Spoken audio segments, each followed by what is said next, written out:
সংবিধান ও আরপিওর শর্ত লঙ্ঘনের দায়ে বাংলাদেশ জামাতে ইসলামী রাজনৈতিক নিবন্ধন বাতিলের বিষয়টি খতিয়ে দেখে দ্রুত আইনি ব্যবস্থা গ্রহণ করা। ডক্টর শফিকুর রহমানের অবমাননাকর মন্তব্যের জন্য প্রচলিত ফৌজদারি ও সাইবার আইনে দ্রুত বিচার নিশ্চিত করা। নাটক কম করো প্রিয় তনিয়াফা। এখন আবার আপনি আপনার ভেরিফাইড পেজে পোস্ট আইছেন, আপনি কিছু জানতেন না। নীলা ইশরাফিল আপা আপনাকে দিয়ে বলাইছে ওরা, উনি স্টেশনে উপস্থিত ছিল না, আপনাকে একটা ব্রিফিং রেডি করে দিয়েছে, আপনি গম গম গম গম করে আপনি বলে ফেলেছেন। এই সমস্ত বাদ দিয়া তখন যেরকম সাংবাদিক ভাইয়াগুলোকে এগুলোকে সাংবাদিকে বলবো, কারণ এরা নিজেরাও জানে না কোন নিউজ মানে প্রচার করা উচিত, কোনটা প্রচার করা উচিত না। তো সেই সাংবাদিক ভাইয়াদেরকে আবার ডাকেন, ডেকে আবার প্রেস ব্রিফিং করেন। আমাদের মতো নারীদেরকে নিয়ে আপনাকে কথা বলার রাইটস কে দিয়েছিল? আপনার সাথে আছি আমরা, আপনি ডাকলে সবাই যাবে, রিড করবেন, এই করবেন, সেই করবেন। এখন প্রেস ব্রিফিং করেন, ক্ষমা চান, জাতির উদ্দেশ্যে ক্ষমা চান। আপনি না ডক্টর শফিকুর রহমান স্যারকে ওই যে ক্ষমা চাইতে বলছিলেন? পুরো বাংলাদেশের নারীদের কাছে আপনি ক্ষমা চাইবেন।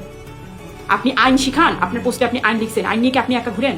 আইন নিয়ে কি আর মানুষ, এই বাংলাদেশের মানুষ বুঝে না আইনটা কি? আপনি একটা বিষয় বলেন না যে পোশাক কখনো ব্যক্তিত্ব বহন করে না। নট অনলি আপনি, আপনার মতো আপনাকে যারা অনুসরণ করে এরা সবাই বলে যে পোশাক কখনো একটা মানুষের ব্যক্তিত্ব বহন করে না। মানে আপনারা যারা খুললাম চলাফেরা করেন।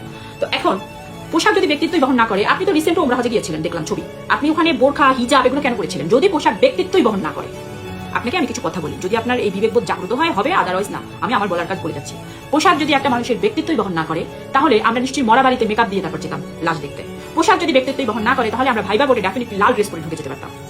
পোশাক ব্যক্তিত্ব বহন করে, নট অনলি পোশাক, আপনার স্কিন, সাজসজ্জা, আপনার মুখের ভাষা, শব্দ চয়ন ডেফিনেটলি আপনার ব্যক্তিত্ব বহন করে। বাট যারা পার্সোনালিটি লেস, তাদের তো আসলে কোনো ব্যক্তিত্ব চিন্তা করতে হয় না, কারণ তারা তো সবকিছুই পারে। এই যে ফেসবুকটা না, এই ফেসবুকটা একটা চৌরাস্তা। সেই প্রধানমন্ত্রী থেকে শুরু করে আপনার মতো তরুণ যে অর্ধলঙ্গ হতে চায় সেও ফেসবুক চালায়, আবার যারা পর্দা করে সেও ফেসবুক চালায়, যারা আমাদের মতো শালীন তারাও ফেসবুক চালায়, আবার বস্তির মানুষটাও ফেসবুক চালায়, আবার রিক্সাওয়ালাও চালায়, চোরবাটপাড়ও চালায়। তার মানে কি এটা একটা চৌরাস্তা। সেই চৌরাস্তায় এসে ডেফিনেটলি কেউ পোশাক খুলতে পারবে না।